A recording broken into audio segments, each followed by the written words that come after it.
Coming up on Heartland Highways, we take to the air for 3 adventures all about planes. First, we head to the Air Combat Museum in Springfield, Illinois, where all of the planes have seen some sort of combat during World War II. Well, the star of the museum is the P-51 Mustang. That was built in 1944, and it is an actual combat veteran. It served in Europe towards the end of the war. It's painted after Colonel Bob Frisch, and he served with the 339th in England. And then the next most famous airplane is the Corsair, which is the blue one with gull wings behind me. That actually served off an aircraft carrier in Korea. Then we'll stop by the Coles County Airport to learn more about the Civil Air Patrol's Johnson Flight Academy. And they basically have 3 missions. They do the cadet programs, which is taking the young people ages 12 to 21, and they teach them leadership, aerospace education, and character development. And then we also have emergency services, where we do disaster relief and search and rescue. And then, of course, the aerospace education, where we do the aviation, the flying, and teaching them about all different types of aviation or aerospace careers. And finally, we'll revisit the historic Aircraft Restoration Museum near St. Louis. That's just ahead, so stay tuned.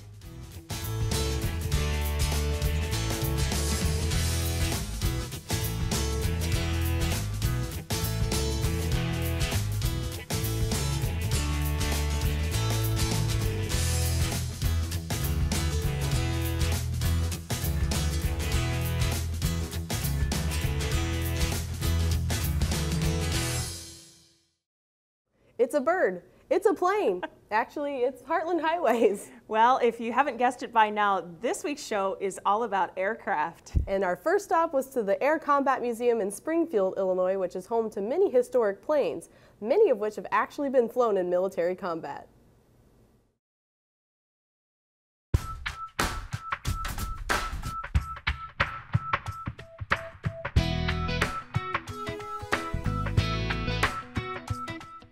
Whether you're a fan of fighter planes, military equipment, or just good stories, there's something for everyone at the Air Combat Museum in Springfield. Well, the star of the museum is the P-51 Mustang. That was built in 1944, and it is an actual combat veteran. It served in Europe towards the end of the war. It's painted after Colonel Bob Frisch, and he served with the 339th in England. And then the next most famous airplane is the Corsair, which is the blue one with gull wings behind me. That actually served off an aircraft carrier in Korea. And so both of those airplanes are actual combat veterans. It's easy to see that Mike George loves planes, and the love that blossomed into this museum started at an early age. Basically, when I was a kid, I was about 8 years old, my dad had a bunch of models saved up for me to build of airplanes, and that got me involved in airplanes. And then by the time I was 12, I had a trip to where all the airplanes are rebuilt, which is Chino, California. And I tried to look at some of the airplanes back then. That was 1970 something, and there was no place to see them. So I vowed if I could ever find enough money to buy my own airplanes, I would make them available to the public to see. And so he did. Mike now displays his air combat planes, mostly from World War II, in a hangar at the Springfield, Illinois airport. All the airplanes here have been restored. Everything flies or will fly because it's being restored. And so the building was built in 1990. We've been here 21 years. Most of the airplanes I own myself, and then the museum, I raised the funds for the museum to purchase an AT-11, which is in one of the adjacent hangars. And it's kind of a way to get other people involved with something that they could take some ownership in. And right now the AT-11's getting some work done on the exhaust system. Since they're all flyable, Mike takes the planes mostly to air shows, but says there are other good reasons to keep them up in the air too.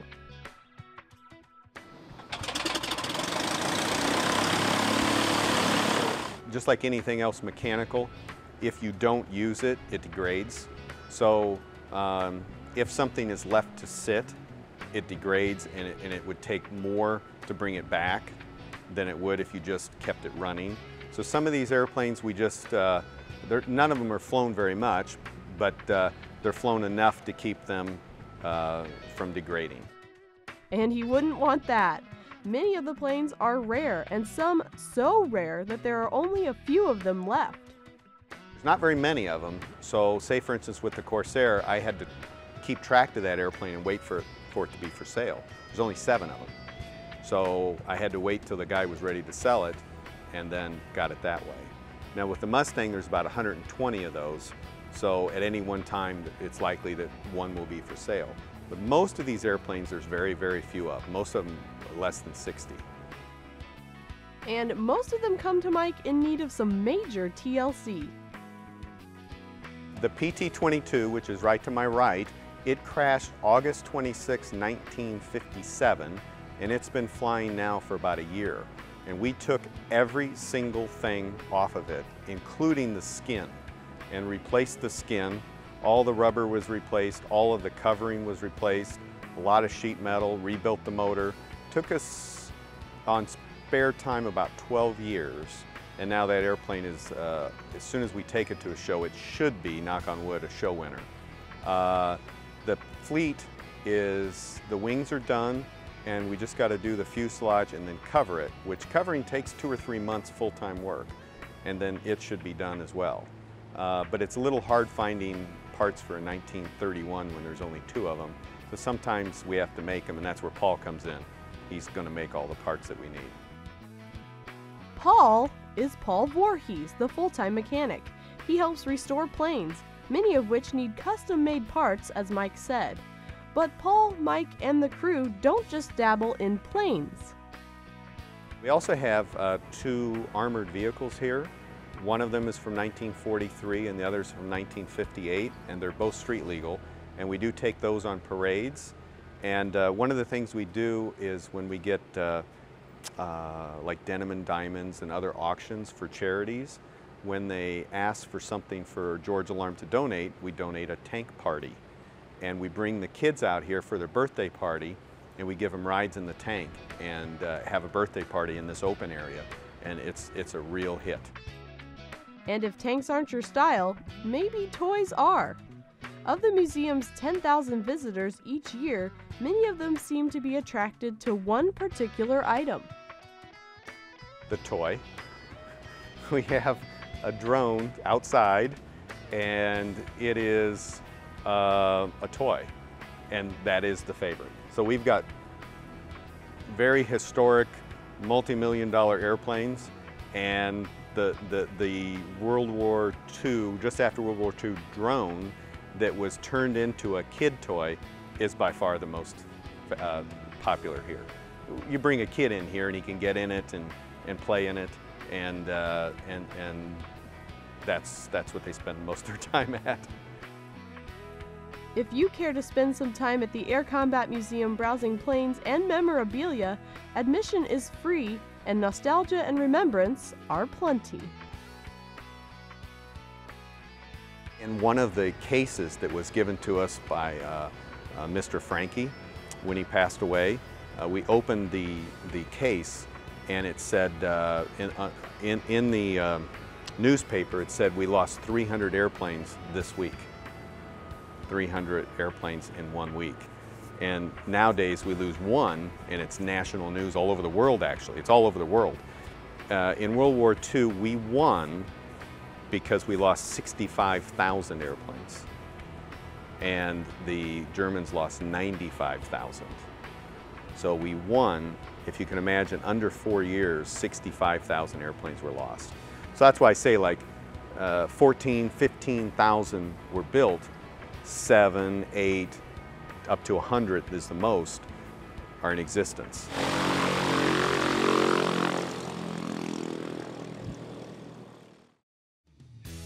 Stay connected with Heartland Highways at WEIU.net. You'll find us under the Television tab. Learn more about upcoming episodes and get contact information for the people and places featured on the show, as well as past seasons. You can also connect with us through YouTube and Facebook. Continuing our flight-themed show, we head on over to the Coles County Airport, which is located between Charleston and Mattoon, Illinois. Here, we spend some time with the Civil Air Patrol's Johnson Flight Academy. Every summer since 1967, young people have been coming to the Coles County Airport for the Johnson Flight Academy. Founded by Lieutenant Colonel James Johnson, the Academy gives cadets the opportunity to learn hands-on flight training in gliders, hot air balloons, and powered aircraft.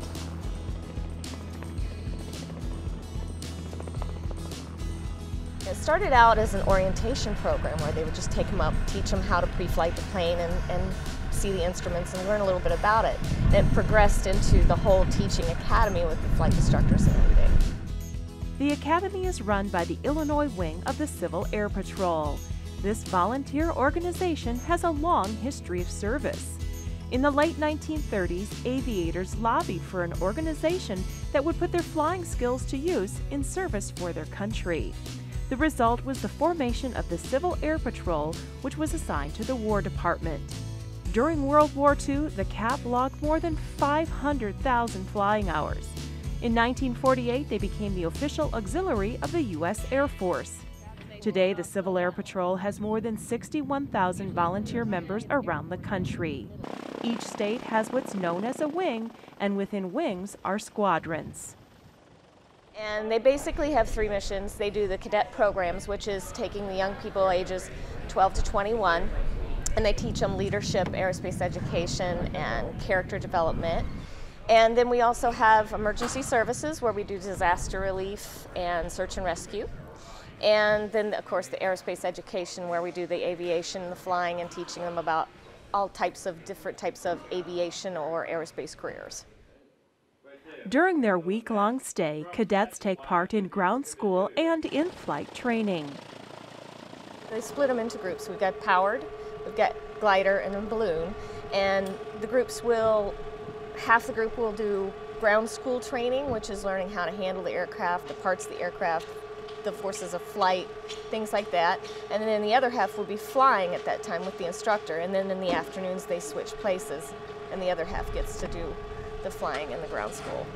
We have 15 states involved this year, which is really good. Usually it's only 3 or 4, but we've got some from Indiana, Ohio, Florida, Louisiana, Connecticut, Colorado, California, and of course Illinois and Wisconsin. Cadets are trained by an all-volunteer staff of aviation experts. Michael Pettinger is a former cadet who came back to teach at this year's academy. I originally got interested. I was hanging out at the airport with my dad, and some of the people out there were involved with it, and I decided to look into it and give it a try. I got my original flying I did at this activity was with hot air balloons, and eventually I did a second year of hot air balloons, and then I went on to SIU, Southern Illinois University, and I went through my flight training there, and after I got my flight instructor certificate, I came back here to instruct. We've got a lot of expertise. There's a wide range of backgrounds with just the flight instructors. There's flight instructors with airline backgrounds. We have flight instructors who are mechanics, just a well-rounded group, and also it's very affordable. Outside of CAP, you have to pay quite a bit for the airplane and flight instructors. At CAP, we're basically flying the airplanes for cost, and flight instructors volunteer their time. So, they have some flight instructors do this for a living, and they're taking a week out of their work schedule to do this on a volunteer basis. Generally, the kids they won't usually solo or get their pilot's license the first year they're here. They usually have to come back 2 or 3 years to do that. But it's a fraction of the cost it would cost them to go out and get a private pilot's license. Cadet Michael Christopher from Naperville, Illinois, is taking part in the Academy's glider training. I have always loved to fly, and I have wanted to be a pilot, and so I saw that Civil Air Patrol was offering a glider academy, and I was eligible for it, so I decided to take the opportunity. I think the most fun thing is being able to just fly by yourself and not actually have an engine propelling you. and finding the different ways to stay aloft. I have learned all about the flight of gliders and how that the differences between powered aircraft, such as the Cessna 182, which is the tow plane, is different from the glider and how the glider operates. To start off with, earlier we did a pre-flight check. We go over all of the surfaces of the airplane to make sure there's no damage to the aircraft. When we get in the glider, we do a pre-flight checklist to make sure that the elevation that's already programmed into the glider is correct. You go over safety precautions and over operating control surfaces. For Daniel Mincer from Fort Wayne, Indiana, the Academy serves as a springboard to a future career as a fighter pilot. Done a lot of flying. They have a list of stuff that they need to teach us while we're up in the air. So I've done some stalls, turns, landings, takeoffs, just everything you need to know to fly. In spending time watching these cadets in action, it's clear that teamwork and leadership skills are just as important as ground school and in-flight training. So the one thing that they get from the instructors will give them the instruction, but the instructors really try, unless it's unsafe, to let the kids make their own decisions when they're up there flying or down here on the ground, and let them make the mistakes so they can learn from them, and it's a real growing experience for them, and they get to learn, hey, I can really do something, you know, I don't have to have somebody tell me what to do all the time. When they come here, they've got a goal to learn to fly, but as the week progresses, they learn, hey, I can make decisions for myself, and they get to discover who they are and accomplish a goal by learning how to fly the plane. These young people are part of the 26,000 who take part in the Civil Air Patrol cadet programs across the U.S. It takes thousands of volunteer hours to make it all possible. Launch, launch, launch. Through programs like these, the Civil Air Patrol works to build not only future aviators, but future leaders as well. Some of our favorite adventures were ideas that came from viewers like you. If you think there's a place we should see or a person we need to meet, let us know about it. Just make sure it's in the Illinois, Indiana, or Missouri area. Drop us an email at heartlandhighways@weiu.net, call us at 1-877-727-9348, or send us a letter to 600 Lincoln Avenue, Charleston, Illinois, 61920. Just outside of St. Louis in Maryland Heights is the Creve Coeur Airport. Now, this small, privately owned facility is home to an impressive museum dedicated to the golden age of aviation.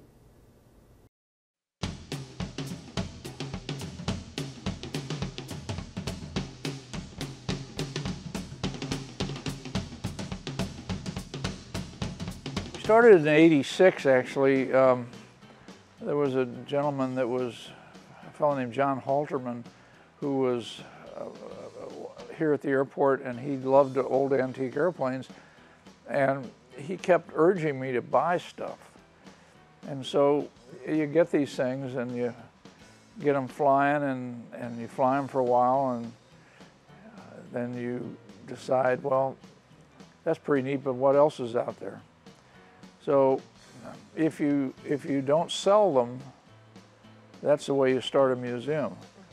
Today, the Historic Aircraft Restoration Museum at Creve Coeur Airport fills 3 hangars and then some. Which started with this 1931 Curtiss Air sedan, has grown into one of the country's largest collections of airworthy vintage planes. You could push them out and put gas and oil in them, and and check them over real carefully and take off and go flying. They're not just a pretty face. The museum collection focuses on planes from the late 20s to the early 40s, some of them one of a kind, and most of them low production models. But these are all original airplanes. And so like there's a Fairchild in there that was number 14 of 24 that were actually built. The Air Sedan is one of 6. And of course there's the little yellow airplane in the back, the little flag, which is one of a kind. During the golden age of aviation, there were many manufacturers, even here in St. Louis. Many of these companies made only a handful of planes, like the St. Louis Cardinal. But that's the only one there is, and it's called a Super Cardinal because it had about 10 more horsepower than the normal Cardinal. And you know, in those days, you're talking 1927, every airplane that was built went a little bit higher, carried a little bit more of a payload, went a little bit faster than its preceding model. So everything was pretty much progressive in those days, and every model that came out was considerably better than the model that preceded it. But some planes never got off the ground, in sales that is, even if they were affiliated with a famous aviator. Otto Timm taught Charles Lindbergh how to fly. He was his instructor.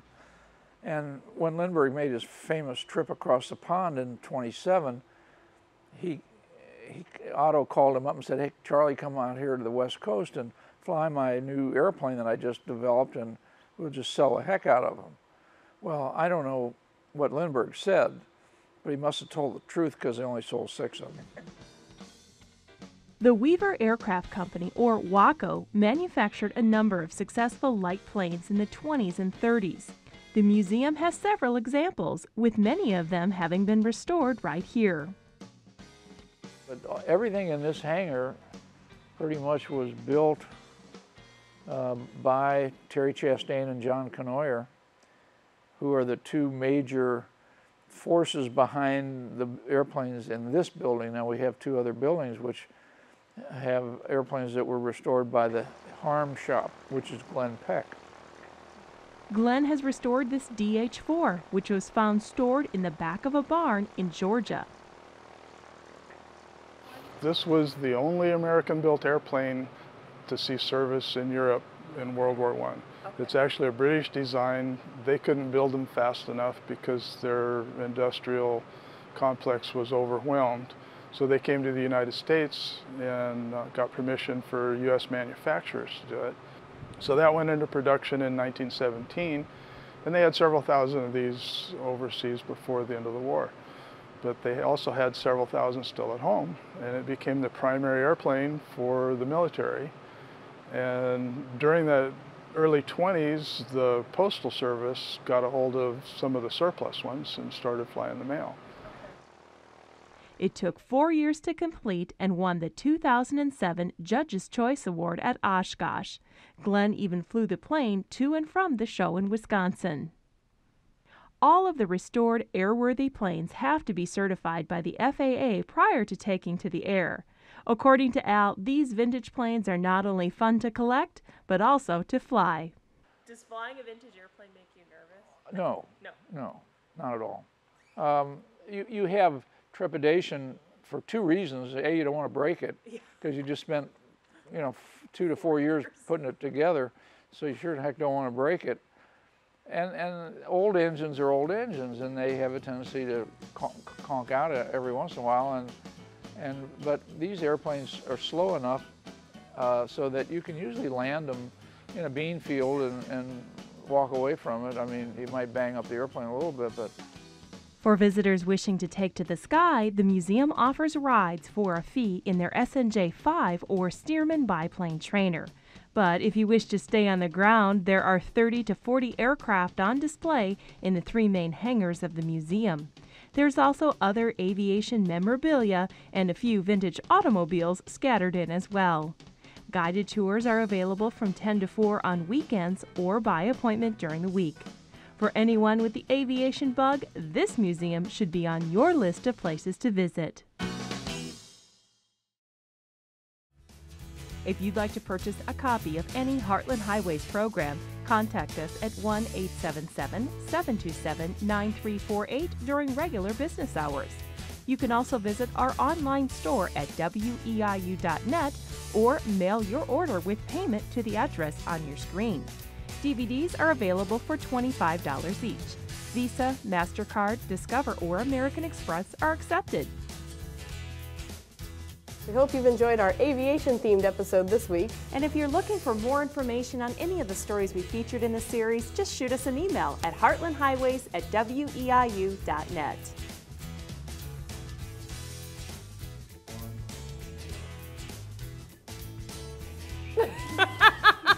You're supposed to start. I am? Yes. Oh, it's a bird, it's a plane, it's Heartland Highways. Aviation's dedicated to the golden age of aviation. Woohoo! Sorry.